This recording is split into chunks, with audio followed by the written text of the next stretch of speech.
أصاب من مصيبة إلا بإذن الله ومن يؤمن بالله يهد قلبه والله بكل شيء عليم وأطيعوا الله وأطيعوا الرسول فإن توليتم فإنما على رسولنا البلاغ المبين الله لا إله إلا هو. بسم اللہ الرحمن الرحیم. ناظرین کرام، السلام علیکم ورحمۃ اللہ وبرکاتہ. رمضان المبارک 2020 کے پلان کے سلسلے میں آج آئیے آپ کے سامنے زکوٰۃ پر گفتگو کرتے ہیں. یہ ہے ہمارا پلان نمبر 9 نمبر پلان. زکوٰۃ یہ ایک بہت بنیادی اور اسلام کے 5 ارکان میں سے ایک رکن ہے. اس کی بڑی اہمیت ہے. بیشتر جگہوں پر قرآن مجید میں نماز اور زکوٰۃ کو ایک ساتھ ادا کرنے کے لیے حکم دیا گیا ہے.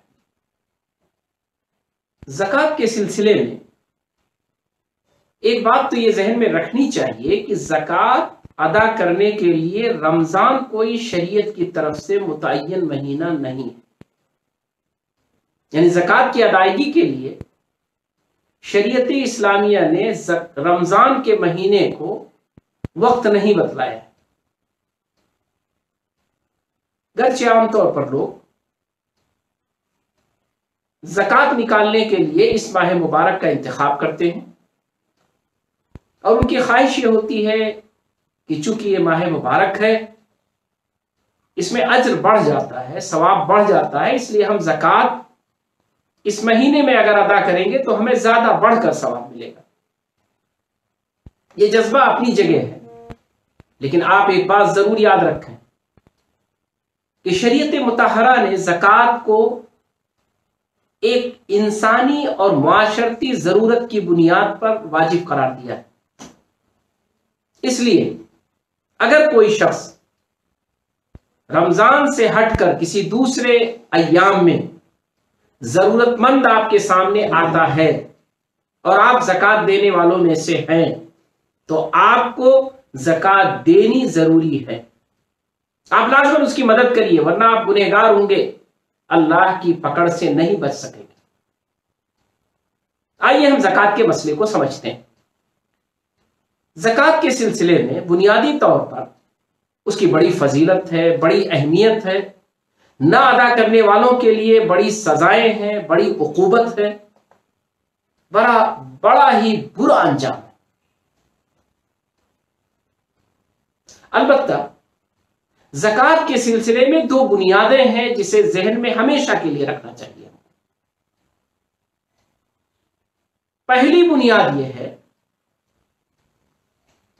کہ زکوٰۃ کے لیے شریعت نے جو انسانوں کے پاس، ہمارے اور آپ کے پاس مال ہوتا ہے، اس کی کیٹیگری بنائی ہے، اس کی کچھ قسمیں کی ہیں، اور ان کیٹیگریز کے لحاظ سے زکوٰۃ کی مقدار ہے اس پر. اس لیے زکوٰۃ کے سلسلے میں انہیں بھی آپ کو ذہن میں رکھنا ہوگا اور مقدار کو سامنے رکھنا ہوگا. تو زکوٰۃ میں پہلی چیز ہے مقدار.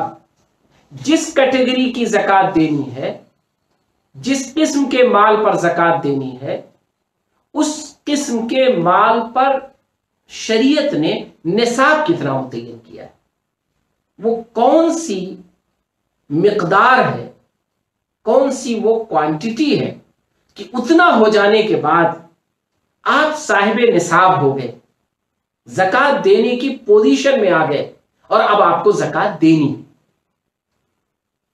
اس کے بعد شریعت ایک دوسری چیز بتلاتی ہے کہ صرف آپ صاحب نصاب ہو گئے، پوزیشن میں آ گئے تو فوری آپ کو زکوٰۃ نہیں نکالنی. کہ ظہر کا وقت ہوا تو ظہر کی نماز آپ نے پڑھنی شروع کر دی، نہیں، آپ پوزیشن ہولڈر ہو گئے، الحمدللہ آپ صاحب نصاب ہو گئے، اب آپ کو سال بھر انتظار کرنا ہے۔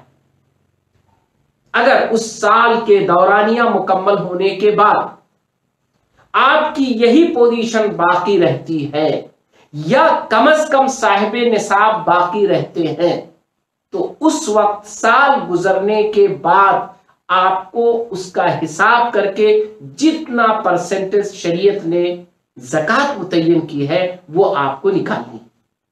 تو یہ دو چیزیں ہمیشہ ذہن میں رکھیے زکوٰۃ کے تعلق سے۔ پہلی چیز کہ شریعت نے کس مال کے لیے کیا نصاب بنایا، کیا مقدار بنائی ہے، کیا کوانٹٹی متعین کی ہے جس کی بنیاد پر آپ پوزیشن ہولڈر ہوتے ہیں زکوٰۃ کے لیے۔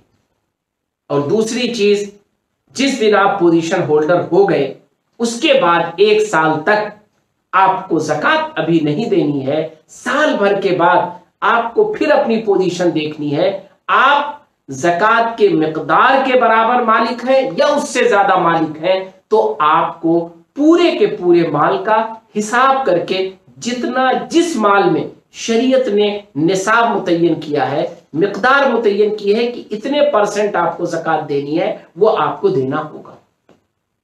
اب آئیے ہم اموال کی تقسیم کرتے ہیں۔ کیا کیٹیگری بنائی ہے شریعت نے؟ بہت زیادہ کیٹیگریز نہیں ہے، مجموعی طور پر شریعت نے ایک کیٹیگری وہ بنائی ہے جس کو ہم لوگ سونا چاندی کہتے ہیں، روپیہ پیسہ نقد، اور اسی سے جڑی ہوئی چیز ہے کاروبار۔ دوسری چیز ہے شریعت نے ایک کیٹیگری بنائی ہے زمینوں کی پیداوار۔ تیسری کیٹیگری شریعت نے بنائی ہے کہ آپ کو کوئی خزانہ مل جائے، کوئی دفینہ مل جائے، کوئی آپ کے گھر میں یا آپ کو کہیں اور کسی قسم کا ایسا مال مل جائے جو آپ کے لیے دفینہ ہے اور خزانہ ہے۔ اور چوتھی کیٹیگری شریعت نے بنائی ہے کہ آپ نے مویشی پالن کا کاروبار شروع کیا، جانوروں کے پالنے کا کاروبار شروع کیا، ہر جانور کے نہیں، کتے آپ پال لیں تو اس پر زکوٰۃ نہیں ہے، صحیح ہے کہ نہیں ہے یہ الگ بحث ہے، لیکن زکوٰۃ کے بحث میں وہ نہیں آئے گا۔ زکوٰۃ کے بحث میں آپ کے جو جانور آتے ہیں اس میں اونٹ، بھیڑ بکری، گائے بھینس، یہ وہ جانور ہیں۔ گھوڑوں پر زکوٰۃ نہیں ہے، گھوڑے پال لیجیے آپ، ہاں گھوڑوں کا کاروبار اگر آپ کرتے ہیں تو وہ اموال تجارت میں شامل ہے، لیکن گھوڑوں کے جنس پر، ہاتھی کوئی پال لے، ہاتھیوں کے جنس پر کوئی زکوٰۃ نہیں ہے۔ میں اس لیے یہ بات کہہ دے رہا ہوں کہ اللہ سبحانہ و تعالیٰ نے زکوٰۃ کے سلسلے میں بڑی نرمی رکھی ہے، کیونکہ یہ فریضہ ہے۔ جیسے کہ ہم نے جانا ہے کہ نماز جو فرض ہے وہ بڑی مختصر ہیں، بہت کم ہیں، فرائض کو اللہ نے بڑا مختصر رکھا ہے، قابل برداشت رکھا ہے، ہم آپ اسے کر لے جائیں اس لائق رکھا ہے، ہماری برداشت سے باہر نہیں رکھا ہے۔ بالکل اسی طرح زکوٰۃ کے بارے میں بھی ہم یہ بات جان لیں کہ زکوٰۃ کے نظام سے منصفانہ نظام کوئی نظام نہیں ہو سکتا ہے جو شریعت اسلامیہ نے دیا۔ دنیا میں زکوٰۃ کے بالمقابل ٹیکس کا ایک وصول پایا جاتا ہے، ٹیکسز کے نظام پائے جاتے ہیں۔ شاید آپ کبھی غور کریں، اور کرنا چاہیے، آج کے ماڈرن حالات میں تو ضرور کرنا چاہیے، تاکہ آپ کو پتا چلے کہ شریعت اسلامیہ، شریعت مطہرہ وہ کتنا ہی انسانی فطرت کے قریب ہے اور انسانوں کے لیے رحم دل ہے۔ تمام ٹیکسز کے نظام جو دنیا میں پائے جاتے ہیں ان کے بالمقابل اسلام میں جو زکوٰۃ کا نصاب ہے، اور یاد رکھیے زکوٰۃ کا نصاب ہی، سسٹم ہی واحد وہ نظام ہے جو ایک مسلمان سے اسلامک اسٹیٹ میں لیا جائے گا۔ اور یہ بھی یاد رکھیے کہ زکوٰۃ دینے اور زکوٰۃ لینے، زکوٰۃ کی ادائیگی کے لیے اسلامی اسٹیٹ ہونا ضروری نہیں ہے. یہ ذہن میں رکھیے گا. آپ کو اللہ نے صاحب نصاب بنایا. آپ کے صاحب نصاب ہونے کے لیے، تاجر ہونے کے لیے، کاروباری ہونے کے لیے جب اسلامک اسٹیٹ ضروری نہیں ہے تو زکوٰۃ دینے اور لینے کے لیے کیوں اسلامک اسٹیٹ ضروری ہوگا؟ تو یہ ذہن سے نکال دیجئے گا. خلافت ضروری نہیں ہے کہ خلافت ہوگی تب ہم زکوٰۃ نکالیں گے، تب ہم زکوٰۃ کا معاملہ کریں گے. ہاں ایک چیز زکوٰۃ کے بارے میں یاد رکھیے کہ زکوٰۃ یہ ایک اجتماعی عمل ہو کر زیادہ مؤثر ہے. یعنی اگر زکوٰۃ اجتماعی سسٹم سے اکٹھا کیا جائے اور اجتماعی سطح پر خرچ کیا جائے، یعنی اس کا کوئی بیت المال نظام ہو، اکٹھا کرنے اور اس جگہ سے ڈسٹریبیوشن کا نظام ہو، تقسیم کرنے کا نظام ہو، تو یہ زیادہ مفید اور زیادہ مؤثر ہوگا. لیکن اگر اکیلے زکوٰۃ نکال دی جائے اور ڈھونڈ کر مستحقین تک پہنچا دیا جائے تو بھی زکوٰۃ ادا ہوگی اور زکوٰۃ کا فائدہ ہوگا. اسی لیے قرآن مجید نے سورہ توبہ میں اللہ تبارک تعالیٰ نے جب زکوٰۃ کے نظام کو بتلایا، اس کے مستحقین کو بتلایا، تو وہاں پہ یہ کوئی شرط نہیں لگائی کہ یہ بیت المال کے ذریعے ہونا چاہیے، ورنہ بیت المال کو ہینڈ اوور کر دیا جاتا کہ وہ مستحقین کے اعتبار سے بانٹ دے. خود قرآن مجید میں اللہ سبحانہ و تعالیٰ نے سورہ توبہ آیت نمبر 60 میں اللہ تبارک تعالیٰ نے یہ متعین کر دیا کہ زکوٰۃ اس کے جو مد ہیں، اس کے جو مستحقین ہیں، وہ ٹوٹل 8 ہیں. 8 قسم کے لوگ ہیں جن کو زکوٰۃ دی جائے گی. آپ پڑھیے سورہ توبہ آیت نمبر 7، اس میں آپ کو یہ مل جائے گا کہ زکوٰۃ کے وہ 8 قسم کے مستحقین کون. تو آئیے پلٹ کر پھر ہم زکوٰۃ پر آتے ہیں. کہاں سے شروع کیا تھا ہم نے کہ زکوٰۃ آپ کے اوپر واجب کب ہوگی، آپ زکوٰۃ دینے کی پوزیشن میں کب آئے گی. اب آئیے ان جو اموال کی ہم نے الگ الگ کیٹیگری بنائی ہے، کیٹیگری کے اعتبار سے سمجھیں تو انشاءاللہ بآسانی سمجھ لیں گے. پہلی کیٹیگری، آپ کے پاس سونا چاندی ہے یا روپیہ پیسہ ہے.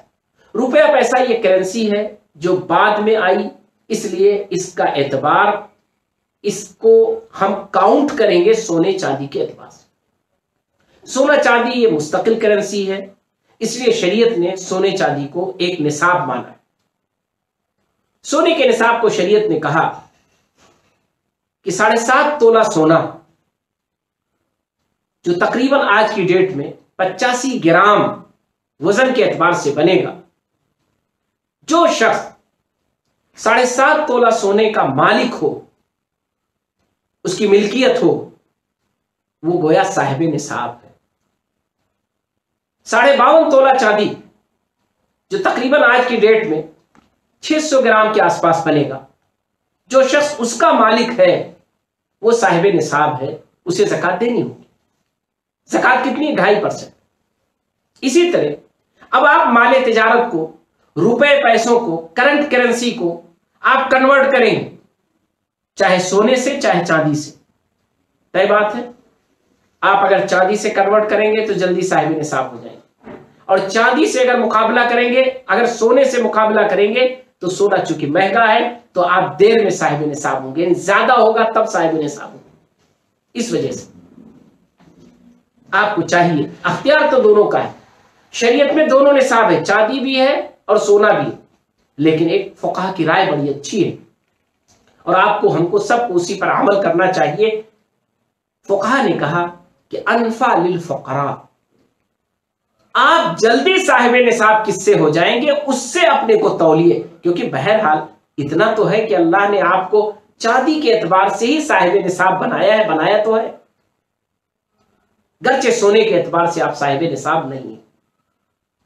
حالانکہ اختیار ہے، آپ چاہیں تو سونے کے اعتبار سے اپنا صاحب نصاب ہونا متعین کریے. آپ کے پاس اتنا پیسہ نہیں ہے تو ایسی صورت میں آپ صاحب نصاب نہیں ہیں. اب یہیں پہ ایک بات اور میں واضح کر دوں، سونے چاندی کے سلسلے میں ایک رائے ہے کچھ لوگوں کی، وہ یہ کہ جو مستعمل چیزیں ہیں، جو یوز کی جاتی ہیں، زیورات ہیں عورتوں کے پاس، روز وہ استعمال کرتی ہیں، اس میں زکوٰۃ نہیں ہے. یہ کمزور بات. میں یہاں اس پر کوئی زیادہ گفتگو نہیں کرنا چاہتا ہوں، لیکن اتنا ذہن میں رکھیے کہ نہیں، اس پر بھی زکوٰۃ ہے اور زکوٰۃ آپ کو دینی. اب آپ جو کچھ آپ کے پاس ہو، سال مکمل ہو گیا، صاحب نصاب تھے آپ، اب آپ پھر دیکھیے، اگر آپ اتنے یا اس سے زیادہ کے مالک ہو گئے، آج بھی صاحب نصاب ہے، اور جو کچھ اب آپ کے پاس نقدی ہے، سونے چاندی کی شکل میں ہے، یا آپ کے پاس کاروباری مال کی پوزیشن میں ہے، یا کرنٹ کرنسی کی شکل میں ہے، سب کو آپ جوڑ لیجئے، اور جوڑنے کے بعد پھر آپ اس کا 2.5% اللہ کی راہ میں نکال دیجئے. 97.5% آپ خود خرچ کریں. کتنا لیا اللہ نے آپ سے؟ صرف 2.5%. 97% وہ آپ کے خرچ کے لیے چھوڑ دیا ہے. تو سب اسی کا دیا ہوا، سب اسی کا ہے، سب کچھ تو اسی نے دیا ہے. یہ 100% اسی کا ہے. ہونا تو یہ چاہیے کہ 2.5% ہم خرچ کرتے، 97.5% اللہ لے لیتا، لیکن ایسا نہیں ہے. اللہ سبحانہ و تعالیٰ نے فرمایا کہ نہیں، 2.5% تم دے دو ہماری راہ میں، اور 97.5% تم خود خرچ کر دو. اسی وجہ سے صدقات کی اہمیت ہے کہ 97.5% جب آپ کو ملا ہے تو اب دیکھنا ہے آپ اپنے جذبے سے کتنا خرچ کرتے ہیں. اور اس پر ہمارا رمضان کا ایک پلان صدقات پر پورا آ چکا ہے، آپ اسے سنیں. یہاں پر ایک بات اور بتلا دینی مناسب ہوگی تاکہ آپ واضح ہو جائیں، وہ یہ،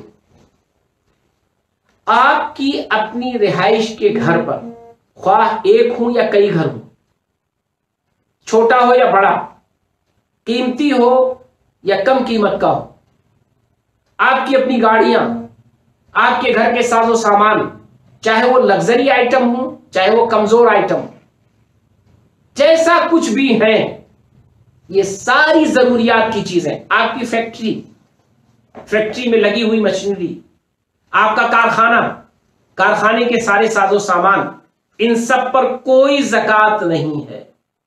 ان سب پر کوئی کسی قسم کی زکوٰۃ نہیں ہے. یہ ون ٹائم انویسٹمنٹ جو آپ کا ہے، اس انویسٹمنٹ پر کوئی زکوٰۃ نہیں ہے. یہ آپ کو ذہن میں رکھنا. تو یہ ہو گیا نقدی، سونے چاندی اور کرنسی اور مال تجارت کا ایک کیٹیگری، جس پہ 2.5% صرف آپ کو دینا ہے. اب آئیے وہ چیزیں جو زمین کی پیداوار ہے. زمین کی جو پیداوار ہے، غلے کی شکل میں ہو، یا پھل فروٹ کی شکل میں ہو، یا سبزیوں کی شکل میں ہو، جس بھی شکل میں ہو، ان سب پہ شریعت نے عشر رکھا ہے. اصطلاح میں اس کو عشر کہتے ہیں ہم اور آپ، لیکن عشر کا مطلب کیا ہے یہ آپ کو ذہن میں رکھنا ہے. شریعت اسلامیہ نے یہ طے کیا کہ اس پہ آپ کو دینا تو ہے، لیکن آپ کو یہ دیکھنا ہے کہ یہ ساری پیداوار آپ کی اپنی سچائی سے ڈائریکٹ ہوا ہے، یا آپ کو سچائی نہیں کرنی پڑی، آسمانی بارش سے پیداوار ہوئی. آج کل کے زمانے میں دوائیں ڈالی جاتی ہیں، کھاد ڈالا جاتا ہے، زبردست اخراجات ہوتے ہیں، یہ سب اس میں شامل ہوگا. اگر آپ نے یہ سب کیا ہے تو ایسی صورت میں آپ کو عشر کا آدھا دینا ہے، یعنی 20واں دینا ہے، 10واں نہیں دینا ہے. اور اگر آپ نے کچھ نہیں کیا، بیج ڈال دیا زمین میں جتائی کے بعد اور چھوڑ دیا اور پیداوار کھڑی ہو گئی، یا آپ نے پودے لگا دیے، پیڑ بڑے ہو گئے، پھل دینا شروع کر دیا انہوں نے، کچھ آپ کو نہیں کرنا ہے، تو ایسی صورت میں آپ کو 10واں حصہ دینا ہے. زکوٰۃ کتنا تھا؟ 40واں حصہ، 40واں، لیکن پیداوار پہ آپ کو کتنا دینا ہے؟ 10واں حصہ دینا ہے. اگر آپ نے سچائی کی ہے، دوا ڈالی ہے، چیزیں کی ہیں، تو پھر ایسی صورت میں آپ کو 20واں دینا ہے. آپ کو کتنا دینا ہے؟ 20واں دینا ہے، یعنی 5%. کتنا دینا ہے؟ 5%، 20واں. یہ آپ کے لیے شریعت کی طرف سے عشر مقرر. کچھ چھوٹے موٹے اختلافات ہیں علماء کے اس میں نے کہا کہ امانت کے طور پر اختلافات کو ذکر کرنا بھی ضروری ہوتا ہے، لیکن میں چاہتا ہوں موضوع آپ کے ذہن میں رہے، اس لیے ان چھوٹے اختلافات کو میں نہیں ذکر کرتا ہوں۔ دوسری چیز، یہ جو پیداوار پہ زکوٰۃ ہے اس کے لیے سال نہیں انتظار کرنا ہے، اور نہ اس کی کوئی مقدار ہے کچھ علماء جنہوں نے مقدار متعین کی ہے، لیکن مجموعی طور پر ان کے لیے مقدار نہیں شرط ہے۔ جو بھی پیداوار ہوئی ہے آپ دیکھ لیجئے کہ آپ کو 10واں نکالنا ہے کہ 20واں نکالنا ہے، 2 کیٹیگری آپ کی بنے گی۔ جس کیٹیگری میں آپ آتے ہیں، جیسی ہی پیداوار آپ کے ہاتھ میں آ گئی، قبضہ آپ کا ہو گیا، گھر لے کر آپ آئے یا وہیں پر آپ نے اس کو الگ کر دیا، اور وہ گویا کہ غریبوں کا اور مسکینوں کا اور ان سارے لوگوں کا جن کا مد سورہ توبہ میں ذکر کیا گیا ہے، ان میں آپ کو تقسیم کرنا ہے۔ اب آئیے، خزانہ مل گیا کسی کو، زبردست، خوش ہو گیا، کوئی محنت نہیں، کوئی سرمایہ نہیں لگایا، کوئی کاروبار نہیں کیا، کوئی رسک نہیں لیا، کوئی کھیتی باڑی نہیں، کچھ نہیں، اچانک اس کو خزانہ مل گیا، دفینہ مل گیا۔ تو اب ایسی صورت میں کیا ہوگا؟ ایسی صورت میں شریعت رکاز اس کو کہتی ہے، یعنی دفینہ، شریعت اس سے زیادہ لیتی ہے، زیادہ پرسنٹیج لیتی ہے، اور شریعت کہتی ہے کہ اب اس میں آپ کو پورا کا پورا 20واں حصہ نکالنا پڑے گا، 10واں نہیں، 20واں حصہ نکالنا پڑے گا۔